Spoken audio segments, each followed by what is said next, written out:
Добрый вечер. На часах 18:00 и в прямом эфире информационный выпуск сегодня. В студии Ольга Цхавребова. И вот основные темы нашего эфира. Дружественные государства ДНР и ЛНР отметили 5-ю годовщину провозглашения республик.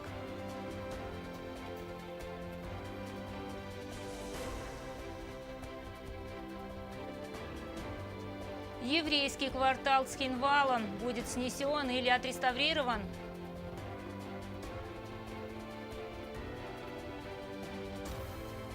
Юго-осетинский флаг на высоте. Альпинисты Южной Осетии покорили Эльбрус.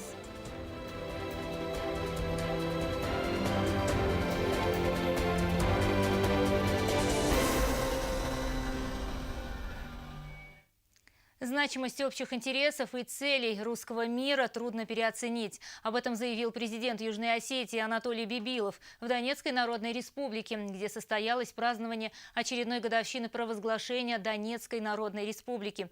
Анатолий Бибилов также посетил и празднование Дня провозглашения Луганской Народной Республики. Наш корреспондент Роза Тедеева обо всем по порядку. Президент Анатолий Бибилов во главе юго-осетинской делегации принял участие в торжествах, посвященных 5-й годовщине провозглашения Донецкой Народной Республики. В рамках мероприятий состоялось открытие мемориальной доски в честь погибшего главы Донецкой Народной Республики Александра Захарченко, которую установили на здании школы в Донецке, где он учился. Сейчас на базе школы действует кадетский корпус имени Александра Захарченко. Выступая на торжественном собрании, Анатолий Бибилов отметил общность интересов русского мира, в который вместе с Российской Федерацией входят Донецкая Народная Республика, Луганск, Южная Осетия и Абхазия. После развала Советского Союза, после того, как главный инженер русского реактора, президент Российской Федерации, дал команду заработать этому русскому реактору, он в 2008 году заработал в Южной Осетии.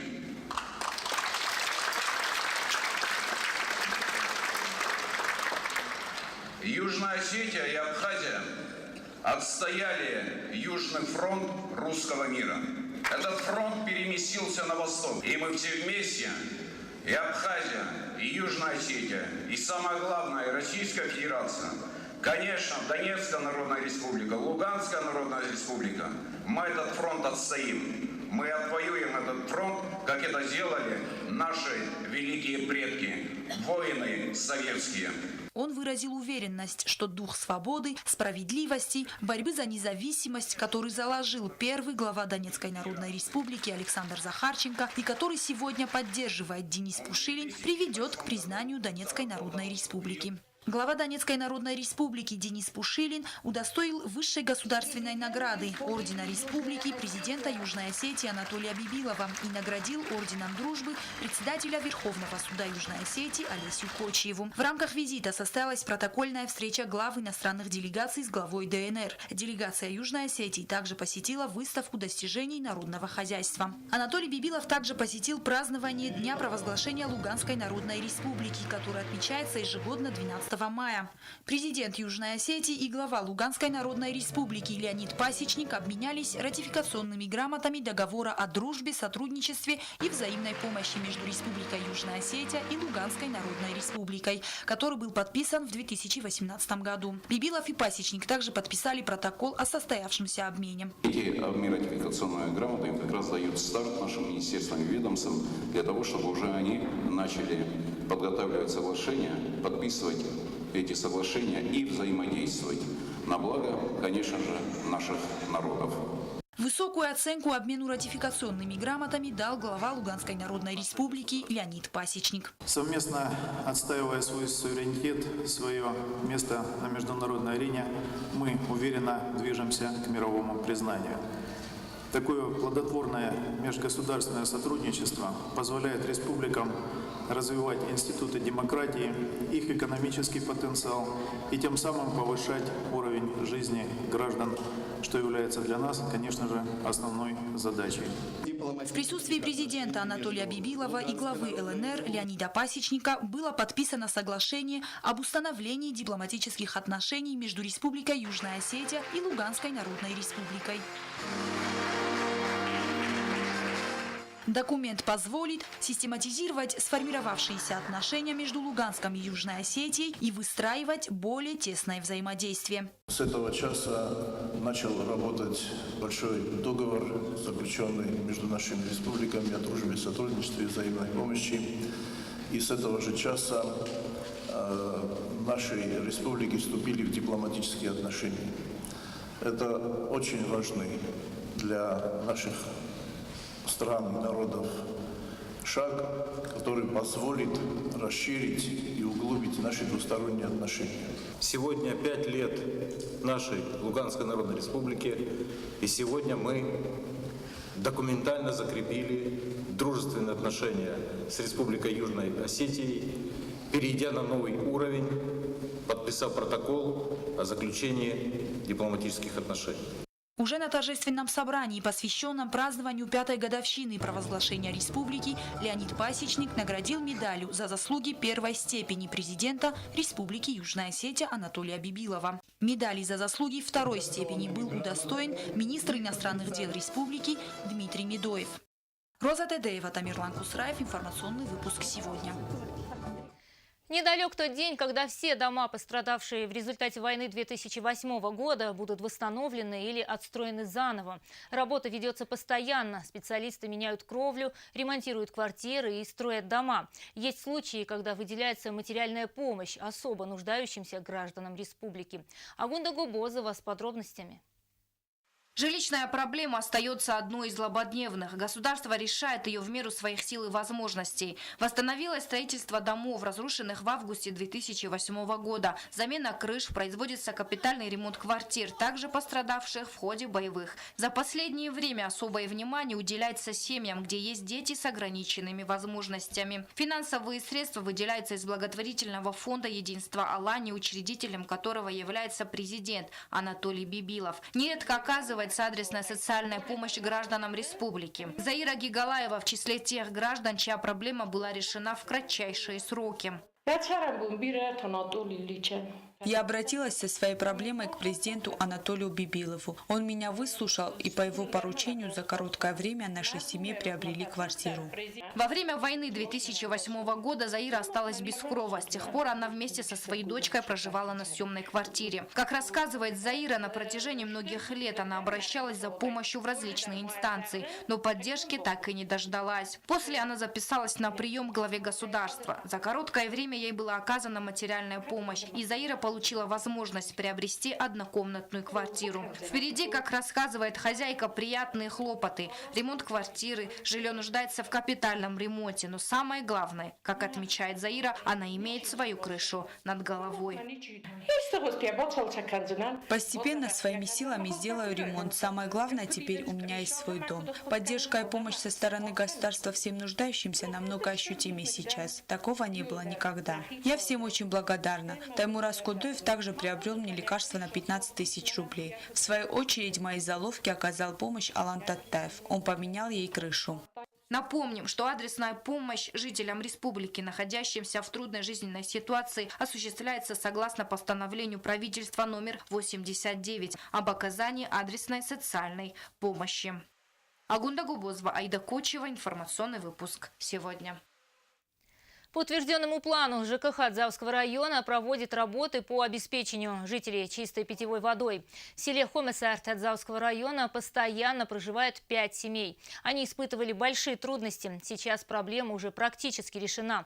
Водопровод есть, осталось лишь подключить дома. А это займет пару дней. Анжела Кокоева с места событий. За решением проблемного вопроса жители села Хомесарт не раз обращались в администрацию Дзавского района. Последний раз они высказали свое негодование главе района Андрею Диоеву. И уже через 3 дня рабочие ЖКХ приступили к проведению новой линии из соседнего села Шихантур. Тамерлан Схавребов старается за максимально короткое время обеспечить жителей водой. Линия у ма суткот рубашава ма адунатот ристовый макар баюканан ма коткодекан нафтамайсум ушекоста ростершевсте погодона богдорто. Трудности с обеспечением села питьевой водой существуют не первый год. Здесь постоянно проживают 5 семей, и все они набирали воду из источника, расположенного на окраине деревни, что всегда сопровождалось потерей времени и сложностями доставки. К тому же ее всегда старались экономить. Но даже вот до сих пор мы не верим, что у нас вот вода будет. Всем спасибо. Вот все мы говорим.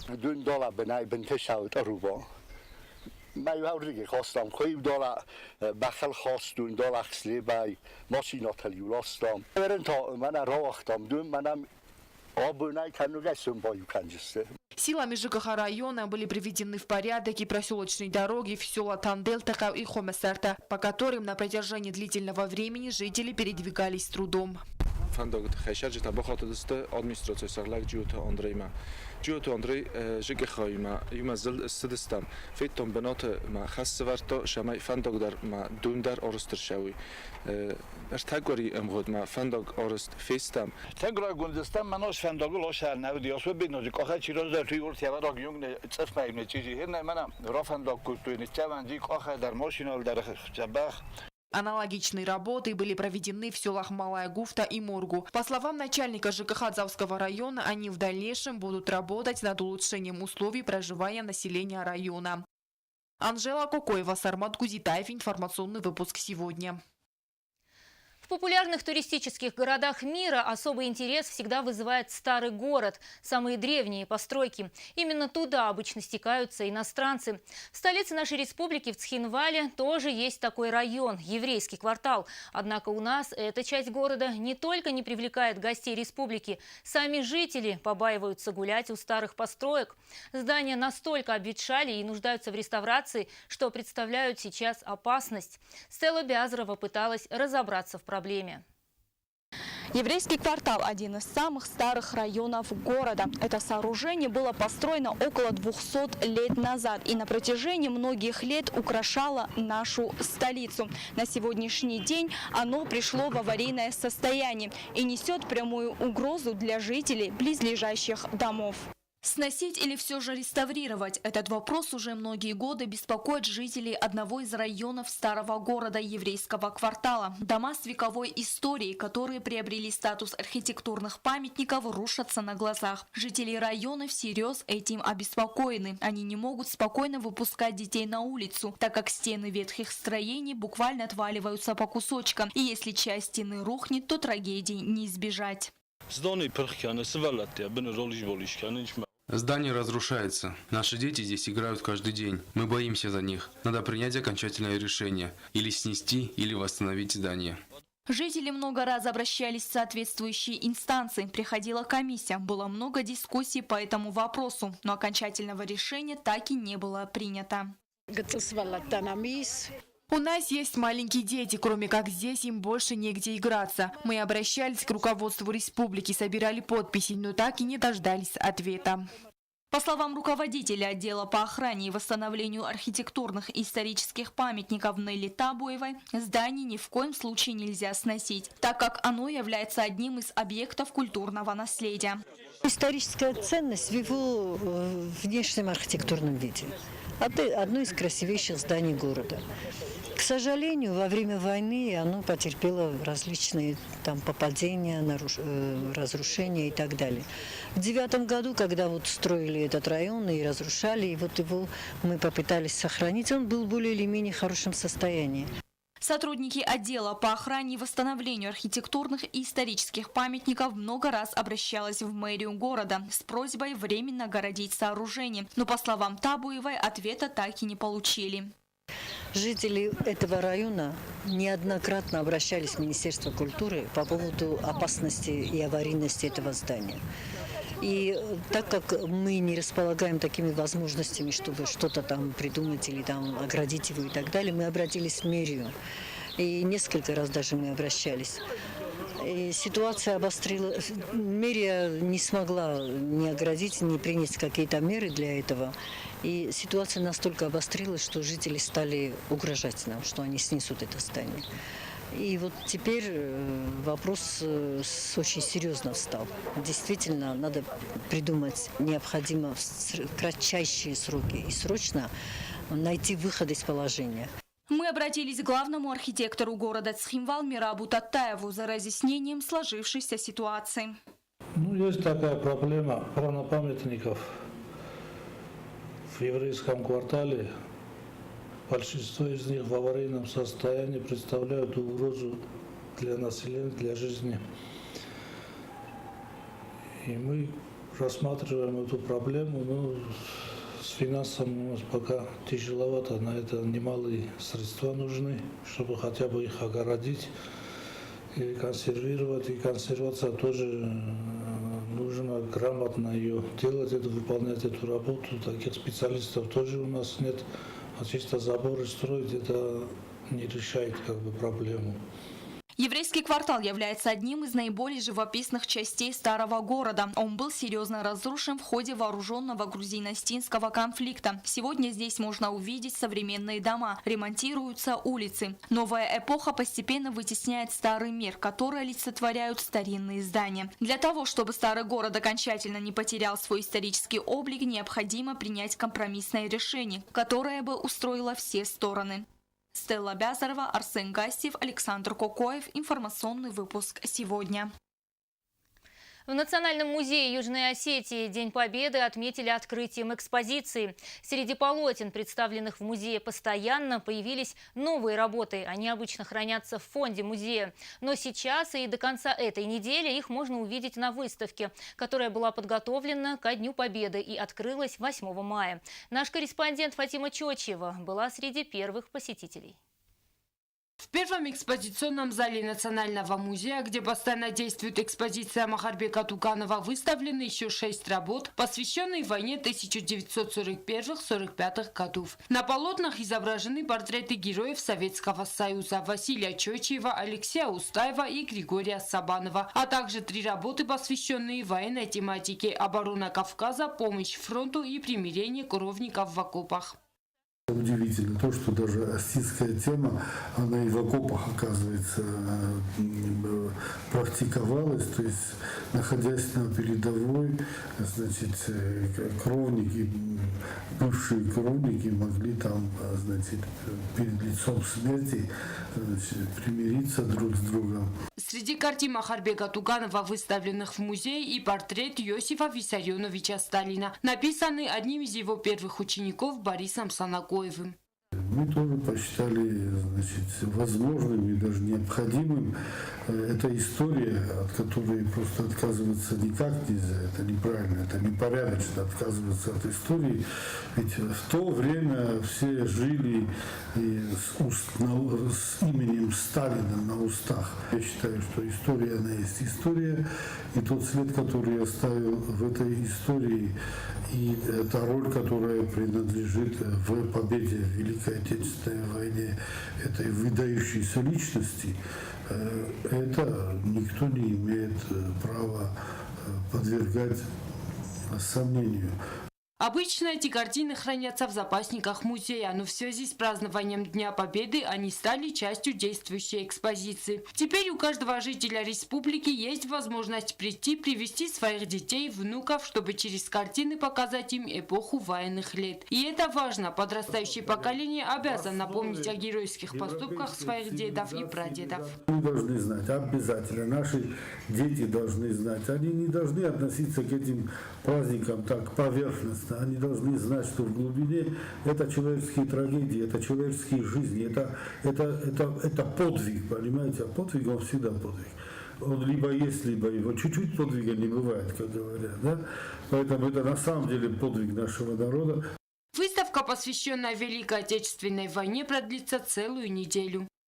Фатима Чочева, Арнольд Харибов. Информационный выпуск сегодня. 2019 в Южной Осетии год Костахи Тагурова. В этом году исполняется 160 лет со дня рождения осетинского гения. И даже альпинисты нашей республики не смогли обойти стороной эту дату. Репортаж нашего корреспондента. Группа альпинистов из Южной Осетии водрузила югостинский флаг и установила мраморную доску на вершине Эльбрус. Это самая высокая горная вершина России и Европы. 5642 метров над уровнем моря. Свое восхождение они посвятили 160-летнему юбилею основоположника осетинского литературного языка Коста Хитагурова. Такую задачу поставил перед участниками восхождения президент Анатолий Бибилов, и они выполнили его достойно. Президент позвонил и рассказал о том, что на Эльбрусе будут проходить сборы, где могут принять участие разные команды. Он поручил установить монумент, посвященный юбилею осетинского гения Коста Хитагурова. Все поручения президента выполнены. Об этом мы верховному главнокомандующему доложили прямо с вершины горы Эльбрус. Группа из 6 человек стартовала 1 мая и была на вершине уже в ночь на 6 мая. Здесь, на самой высокой горе, звучали стихи великого осетинского поэта. Альпинисты подняли с собой на вершину горы Эльбрус национальные пироги и пиво и по осетинскому обычаю произнесли тост за благополучие осетинского народа. Было нелегко. Утро началось с вьюги. И пока солнце не взошло, погода была неблагоприятная. Но мы выполнили поручение. Все прошло как нельзя лучше. В очередной раз мы прославили имя великого Коста. Восхождение получилось достаточно сложным, но интересным. Команда альпинистов и силовых структур Южной Осетии не первый раз покоряет высоты Северного Кавказа. Регина Черткоева, Ринат Медоев. Информационный выпуск сегодня.